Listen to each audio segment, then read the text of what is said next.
Karachi cantt station में सोचा कि कैंट के मनाजिर देखते चलें। ये कैंट में लोग किस तरह से अफ्तार कर रहे होंगे, लेकिन मैं देख रहा हूँ कि यहाँ पर पैसेंजर की तादाद जो है इस वक्त कम है।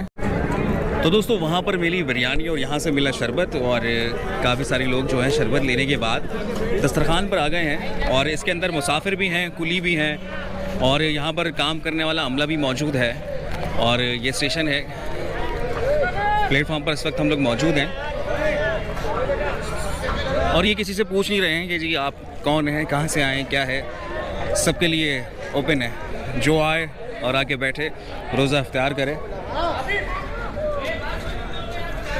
और ये देखें भाई साहब गिलास देना बच्चे,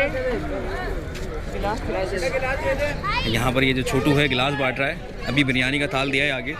यहाँ फैमिलीज मौजूद हैं और बड़ी तादाद में यहाँ पर इस वक्त लोग मौजूद हैं।